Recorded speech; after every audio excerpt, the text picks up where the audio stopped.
Boa noite a todos, meus irmãos, minhas irmãs. É com muita alegria que recebemos todos vocês aqui nesta casa de luz. Então, com os nossos olhos fechados, em um só coração, em um só pensamento,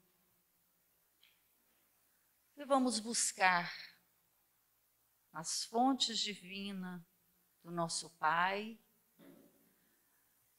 assistência, os recursos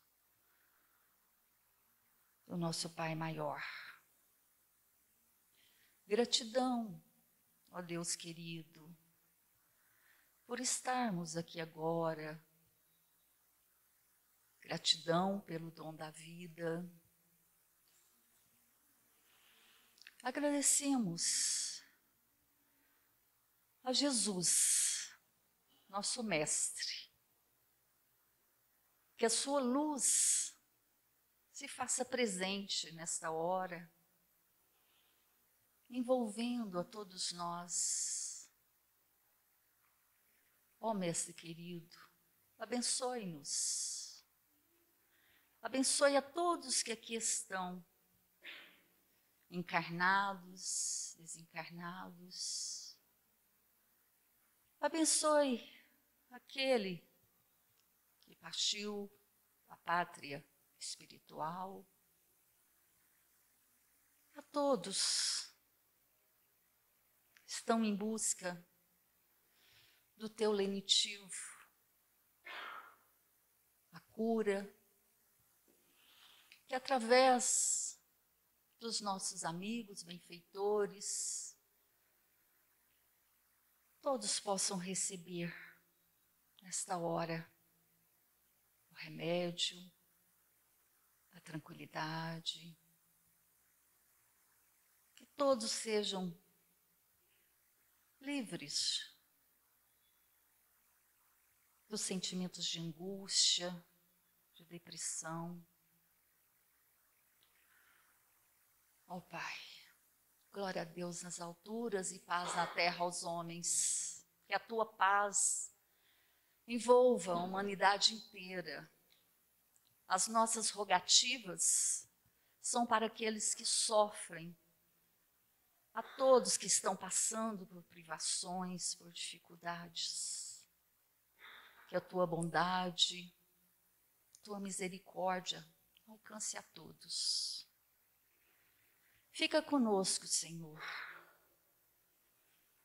que através das palavras do nosso irmão que chegará para a palestra, possa tocar fundo em nossos corações, nos orientando no melhor, através do teu evangelho de amor, Senhor Jesus, possamos nos fortalecer na fé, e faça de nós instrumento do vosso amor, que possamos ser úteis no trabalho do bem, no serviço da caridade. E que nossa Mãe Maria Santíssima, a Mãe de Jesus e de todos nós, nos ampare, que estenda teu manto de amor sobre todos nós, nos abençoando, nos protegendo, iluminando as nossas vidas e, sobretudo, Senhor, Senhora, nos livrando de todo e qualquer mal. Que assim seja. Pai nosso que estais nos céus, santificado seja vosso nome, venha a nós o vosso reino, seja feita a vossa vontade, assim na terra como no céu. O pão nosso de cada dia, dai hoje, Senhor. Perdoai as nossas ofensas, assim como nós perdoamos a quem nos tem ofendido, e não os deixeis cair em tentação, mas livrai-nos, Senhor, de todo o mal, porque vós é o reino, o poder e a glória para sempre. Que assim seja e que a paz esteja com todos. Boa noite. Nós faremos nesta noite a leitura do item 7 do capítulo 15, Fora da caridade não há salvação. Necessidade da caridade segundo São Paulo.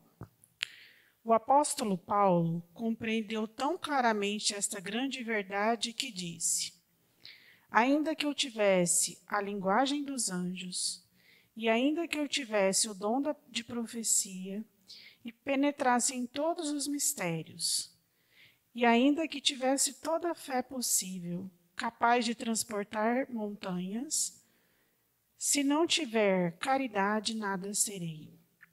Destas 3 virtudes, a fé, a esperança e a caridade, a mais excelente é a caridade.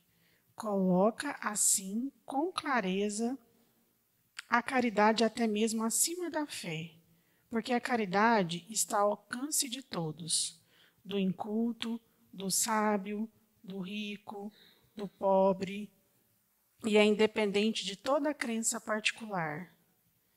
E faz mais, define a verdadeira caridade, mostra não apenas na beneficência, como também no conjunto de todas as qualidades do coração, na bondade e na benevolência para com o próximo. Prezados amigos, então, nós já vamos passar a palavra ao nosso irmão Abílio, que nesta noite vai falar sobre 2 personagens da história do cristianismo, muito importante. Que Jesus nos conceda a oportunidade de inspiração. O navio de Adramítio da Mísia, em que viajava o apóstolo Paulo e os seus companheiros. Na manhã do dia seguinte que saíram da cidade palaciana de Cesareia, eles atingiram um ponto da praia na costa mediterrânea, onde o centurião Júlio permitiu que Paulo fosse estar com os companheiros. E eles se ajoelham entre exortações e a emoção da despedida. Afinal de contas, a fé em Jesus levava Paulo com cadeias, através de um recurso que ele interpusera contra possível decisão de Festo, um sucessor de Pôncio Pilatos, que o havia interrogado na prisão em Cesareia. Talvez ele não voltasse mais, ele mesmo dizia que aquela deveria ser a última viagem.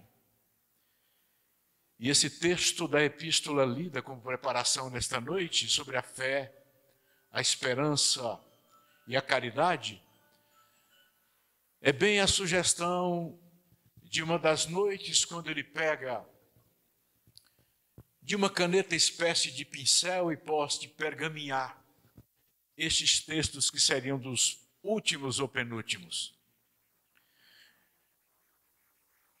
A embarcação frequentemente divisava paisagens gratíssimas ao olhar do apóstolo e a tripulação. Narra Emmanuel que eles, costeando a Fenícia, ganharam adiante o porto de Mirra, na Lícia, onde Júlio resolveu tomar de uma embarcação alexandrina que se dirigia à Itália, com grande carregamento de trigo e carregando também 276 pessoas a bordo. As condições atmosféricas eram desfavoráveis à navegação. Daí porque Paulo, que era acompanhado por Lucas, o seu discípulo, que era navegador, que era médico, que era navegador, e que se fez um voluntário prisioneiro para acompanhar Paulo, diz a Júlio, avise ao piloto e ao comandante do barco que provavelmente nós teremos dificuldades. Veja que o mar é revolto. Estamos numa época de inverno. Convém fazermos a arribada no porto adiante, na ilha de Creta, em Caloi-Limenes. Entretanto, o alvitre é levado e o comandante e o piloto dizem ao centurião, o senhor está a dar ouvidos a um prisioneiro? vejo que se trata de um plano de fuga. Nós precisamos de atingir o porto de Fênix adiante para a necessária recondução do barco, alimentação. E então eles seguem. E já se passavam quase 14 dias sem que o barco conseguisse sair da região em alto Mediterrâneo. Foi preciso que eles desfizessem a estrutura dos mastros. E alguém dá a sugestão que lance o trigo que se encontra no porão no mar para que o barco pudesse não só sobrar. Havia descido um tufão, um furacão de súbito, e a embarcação envolta em denso nevoeiro era apenas um caixote de madeira batido pelo chicote das ondas. Todos se desesperam, todos se aproximam diante da iminência da morte, não havia possibilidades, afinal de contas, a deriva completa, e só havia uma luzerna do céu, que era o sol, tampado pela densidade das nuvens, o denso nevoeiro, como narra Emmanuel. É nesse momento que Paulo, aproveitando esta oportunidade, toma o tablado do barco e se dirige a todos, que é o objeto da palestra desta noite. Ele diz: irmãos, Jesus bem nos avisou no seu evangelho que possamos viver no mundo assim como o marinheiro que, embora tendo a certeza do timão, da condução do barco, sabe que a embarcação poderá a qualquer momento naufragar. Os senhores foram avisados da conveniência de estagiarmos no último porto em que estávamos a seguro, e confiaram nos aparelhos, na experiência, e avançaram pelo mar de modo imprudente. Vivamos no mundo como marinheiro, que, embora tenha a segurança da embarcação, sabe que ela pode naufragar. Ele volta. E eu que vim apressado, procurando o caminho correto, alguém me mandou novamente o localizador, porque aquele que estava lá, nós vamos conversar depois, tem alguma coisa errada, me mandou para o outro lado, né? Mas quase que o meu barco naufragou nessa trajetória para cá, atrasado. Fiz uma manobra, fiz outra, e me lembrei da palestra. Eu não sei que hora o meu carro poderá cair no buraco, que hora o meu barco poderá naufragar na via pública, no asfalto, a 120 quilômetros na rodovia, por aí. Não sei. Simplesmente um acidente pode me tirar de cena, embora eu tivesse a segurança de um veículo com a proteção do cinto de segurança e algo mais. E Paulo então volta à carga e diz a eles: vejam como todos nós nos fraternizamos, nos abraçamos diante da dor. Ah, se o mundo lá fora fosse por um momento como aqui, em que as pessoas chegassem à consciência de que nós somos todos sujeitos à mesma fatalidade. Mas Jesus nos fala de uma vida que prossegue depois da vida.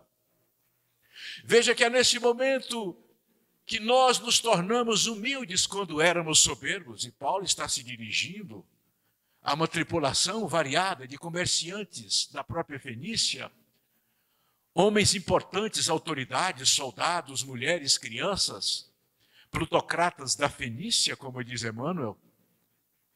Todos eles completamente desconhecedores das lições de Jesus, embora a notícia da Palestina antiga fosse daquele taumaturgo judeu que curava pessoas, e que era um homem tido como analfabeto, porque filho de um pai carpinteiro, mas que operava milagres espetaculares, quando na verdade Jesus era muito mais do que um médium de cura. Ele trazia uma mensagem revolucionária. E ao ouvirem Paulo, eles ficam impressionados com a capacidade oratória, porque Paulo fora formado na escola de Gamaliel, e aliás sucederia Gamaliel numa das 72 cadeiras do Sinédrio.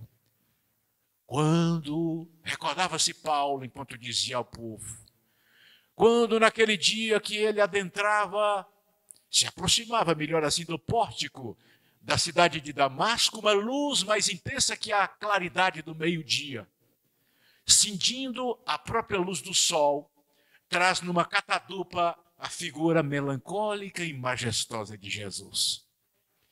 Saulo, por que me persegues? Convém não recalcitrar contra o aguilhão da consciência. Eu lhe mostrarei como deverá sofrer por causa do meu nome. Agora tu acabas de chegar a Damasco, e o mesmo Ananias a quem ias prender vai tirar-lhe a cegueira dos olhos. Ele então leva a mão nos olhos e percebe que realmente está cego. Grita os companheiros, 2 seguranças do templo de Salomão, que acompanhavam na missão de prender o sapateiro de Emaús em Damasco. Fala, esse homem enlouqueceu, deve ter sido o sol escaldante do deserto. Sim, mas Paulo, daquele ano 38 da sua conversão, está agora virando para o ano 50 da nossa era. Está num barco, estamos dentro de uma embarcação. E ele diz mais aos companheiros, senhores, eu era um servidor de Moisés, defendi a lei de Moisés, e foi com uma carta do sumo sacerdote que eu ia, achando que iria cumprir um dever perante Jeová, o Deus. Mas agora eu lhes falo deste Jesus, que nos fala deste Deus único que é misericordioso, que é bom e que nos ensinou o amor. Percebam que há um momento nós tivemos que lançar o trigo no mar. Veja, senhores, que é necessário desalojarmos de nós o peso da carga das paixões achatadoras, para que possamos nos salvar com a proposta do Salvador da humanidade. Há um momento da vida, há um momento das circunstâncias que é preciso desalojar a carga que pesa sobre nós, dos nossos pecados, das nossas defecções morais, ele queria dizer, daquilo que nos causa esse complexo de culpa, que gera um processo neurótico, diriam os psicanalistas do século XX, o pai da psicanálise. Este conteúdo que compõe a grande parte do nosso inconsciente, do eu profundo, que são as mágoas, as decepções, juntamente alojadas como esta carga que pesa, com as paixões, os devaneios e as quimeras que alimentamos ao longo de anos e de décadas. Prisões das quais não podemos nos libertar, senão à custa de uma reforma interior e um processo de autoanálise. Quem eu sou? O que estou fazendo para que eu possa tirar as faltas, aquilo que a consciência me cobra no complexo de culpa, psicanaliticamente? É aquilo que é o ponto da encarnação que eu deverei corrigir. Não é necessário fazer terapia de vidas passadas para saber quem fomos nós. Basta ver as inclinações. As tendências, conhece-se o verdadeiro cristão, o verdadeiro espírita, pelos esforços que empreende no sentido de domar as suas más inclinações. E eu já sei quais são as minhas más, porque elas estão em mim. Então estou trabalhando. Santo Agostinho dizia isso. Amanhã repita o que você fez de bom hoje, e não faça novamente o que você vinha fazendo de ruim ontem.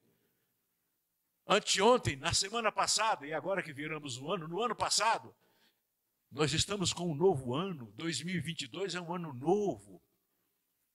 Mas nós ainda somos o espírito de 2021, que trajetamos, aliás, na noite profunda dos séculos, em fieiras de encarnações, vivendo nesse momento apenas o capítulo de uma série de existências.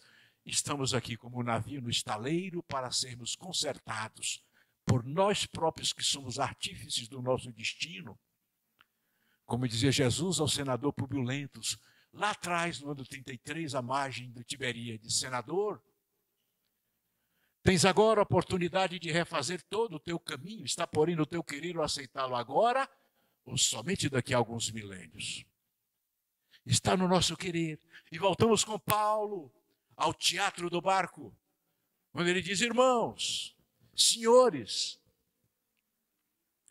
nós nos tornamos mais fraternos. Eu sou um prisioneiro do Cristo, Todos nós somos prisioneiros na mesma cadeia da sorte e da morte. Mas eu acredito que Jesus poderá nos ajudar. Eu tenho a impressão que amanhã tocaremos terra firme, mas nunca esqueçamos a lição desta hora extrema. E ele acrescenta então o último ensinamento para fecharmos a exposição nesta noite, quando ele lembra que nós nos encontramos na trajetória exatamente para fazer este processo de se analisar diariamente, compreender a necessidade de renovar as atitudes. E quando amanhece o dia, com muito pouco sol, eles conseguem ver na perspectiva a ilha de Malta, e todos se animam, e aqueles homens todos, aí sim vou chegar ao ponto máximo da lição, que estavam tocados pelas palavras de Paulo e, de certo modo, gratos, porque ele deu a esperança de que haveria no dia seguinte terra firme, e ela surgiu, eles agora começam a pensar de si entre si. Não, isto aí foi uma sorte do caminho. O barco à deriva nos mostrou terra, e não esse Jesus Cristo que ele está dizendo aí, esse Senhor dele. Eram todos politeístas, né? E os soldados, juntamente com o comandante do barco que se sentiu humilhado, porque Paulo havia dito que não convinha avançar mar adentro, e eles avançaram. E Paulo dizia, né, que esta hora amarga nós não esqueçamos. Então eles têm o plano de mandar lançar Paulo no mar para matá-lo. E o comandante dos soldados, o centurião Júlio, disse, não, nós não vamos matar os prisioneiros. E Paulo então se salva. E quando chega na ilha de Malta, eles chegam a nado, porque a embarcação fica a uma certa distância da praia, uma sugestão de que ela estava quase sendo despedaçada pelas ondas, assim que para ali. E o mar na Europa, né, naquela ocasião, um mar gelado de 5, 10 graus. E Paulo então cuida de buscar de uma sarça ardente com fogo para que todos possam se aquecer. Quando ele levanta com um galho de madeira seca, a cobra venenosa está abocanhando-lhe o pulso. Ele então sacode em cima da chama, da fumaça, e os nativos da ilha dizem, esse homem é realmente um criminoso, porque salvou-se do mar, mas veio morrer na ilha, porque esta serpente dela ninguém se salva. Eu acho que todo mundo está viajando conosco nessas páginas de Paulo e Estevão. E daqui a pouco, alguém comenta com ele, Paulo, estão dizendo que você não é um condenado, que você é Apolo, você é um dos deuses do Olimpo que se corporificou no homem e veio estar na ilha, você é um deus e todos agora querem homenageá-lo. Ele diz, eu não sou Apolo. E vejam como o ser humano é, diz Paulo a eles. Por um momento, eu era um criminoso. Daqui a pouco eu vou me transformar num Deus. Somos nós, às vezes, não é? Quando somos levados por multidões, na psicologia das multidões, como diz Jung na sua psicologia analítica, o nosso comportamento individual e o coletivo é outro. E eu encerro então a exposição dizendo aos amigos, nesta noite, que Paulo chega a Roma. Depois de quase 5 anos em Roma, um dia, o missionário manda buscá-lo da prisão. Para interrogá-lo, ele é interrogado. Manda voltá-lo à prisão, foi na época que estava a perseguição dos cristãos. E numa manhã, aliás, uma antemanhã, quando a estrela diamantina estava nos céus antes do amanhecer, o soldado entra no calabouço e tira-o. Leva-o numa carroça e, atravessando antes que amanhã venha devorar a madrugada, chega com ele às imediações dos cemitérios palestinenses da Via Ápia. O legionário que vai decapitá-lo diz a ele, eu lamento muito ter que cumprir esta tarefa. Olhando o rosto dele envelhecido, ele regulava quase 70 anos. quando ele consentiu na morte de Estevão, esse personagem que não tivemos tempo de trabalhar, lá nas Alpendradas, aliás, na grande esplanada que hoje tem, no local onde era o Templo de Salomão. Ele era um moço de 30 anos de idade. Demorou quase 40 anos para se converter a Jesus, porque levantar o braço e aceitar Jesus é o primeiro passo. Mas o auto-perdão decorre de um processo em que eu deverei cair no remorso em mim mesmo, para libertar do sentimento de culpa e buscar reparar as faltas, como ele poderia reparar a morte de Estevão. O legionário que o fita antes de decapitá-lo percebe no rosto dele a pegada das lapidações. 3 apedrejamentos ele foi submetido durante a sua travessia na época da Anatólia Menor, toda a Ásia onde ele pregou, fundou egrégoras, estruturas de igreja. Um dos apedrejamentos em Damasco, numa segunda vez que ele vai ali. E não morreu, mas aquela era a hora. Ele lhe dá o cutelo, não decepa a cabeça, nas águas salvianas, no burgo de Roma. No segundo golpe, há quem diga que a cabeça tomba no abismo. Na obra Paulo Estevão não diz. Narra que ele cai, redondamente embolado, era um fiapo humano, um nada magro, esquálido. Entretanto, a recepção dele no plano espiritual, vale a pena vocês ouvirem a radionovela, ainda hoje ou amanhã. Já que o tempo nos chama a encerrar, eu agradeço e peço perdão novamente, dizendo aos companheiros ainda mais 2 minutinhos. Então alguém disse, fala-nos do amor. Que amor é esse que fez com que Paulo deixasse a cadeira do Sinédrio? A noiva Abigail. Que força é essa deste Cristo que veio nos trazer o verdadeiro sentido da palavra amor, que os espíritos vão traduzir como benevolência, bondade para com todos, em todos os sentidos materiais e morais. Indulgência com as imperfeições alheias e perdão das ofensas. Como é que eu posso perdoar uma convivência difícil no lar entre marido e mulher? Um filho que não obedece os pais na adolescência? Conviver com um chefe difícil, um colega de trabalho invejoso? Uma rua onde há uma tribulação de criaturas mais desequilibradas do que eu? Como se pode conceder nos processos das relações humanas, no mundo de expiação e provas, em que todos somos meio doentes, estamos em reforma? E ele ergueu a fronte e olhou para a multidão, e um silêncio caiu sobre todos. E com uma voz forte disse, quando o amor vos chamar, segui-o. Embora os seus caminhos sejam agrestes e escarpados, e quando ele vos envolver com suas asas, cedei-lhe, embora a espada oculta na sua plumagem possa ferir-vos. E quando ele vos falar, acreditai nele, no amor. Embora a sua voz possa despedaçar os vossos sonhos, como o vento norte devasta o jardim. Pois da mesma forma que o amor vos coroa, assim ele vos crucifica.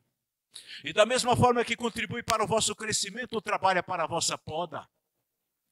E da mesma forma que o amor alcança a vossa altura e acaricia os ramos mais tenros que se embalam ao sol, assim também ele desce até as vossas raízes e as sacode no seu apego à terra. Como feixes de trigo, o amor vos aperta junto ao seu coração, mas ele vos debulha para expor a vossa nudez. Ele vos peneira para libertar-vos das palhas. Ele vos moe até a extrema brancura. Ele vos amassa até que vos torneis maleáveis. E só depois ele vos leva ao forno para vos transformar no pão sagrado do banquete de Deus.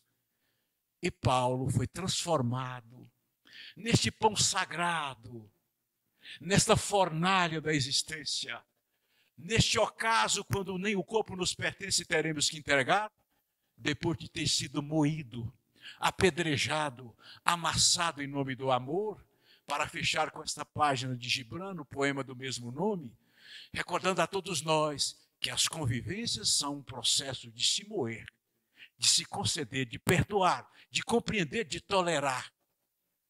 É um processo de ser benevolente, é um processo de perdoar todos os dias, pois somente à custa de concessões eu poderei, sendo maleável, sobreviver e conviver no mundo em todos os setores dos relacionamentos humanos. Agora sim eu terminei.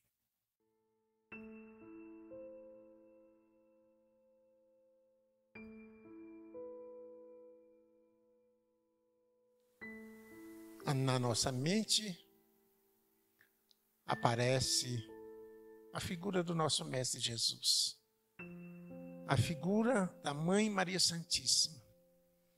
Maria, aquela que trouxe ao mundo a mensagem do amor através do Cristo. Vamos pedir a eles que nesse instante nos abençoe, nos dê a paz. Traga, Senhor, do mundo espiritual, das forças divinas, o recurso que nós estamos precisando nesse momento.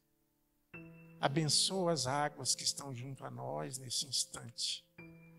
Que elas se transformem em remédio, em alento, em alívio para as nossas dores do corpo e do espírito.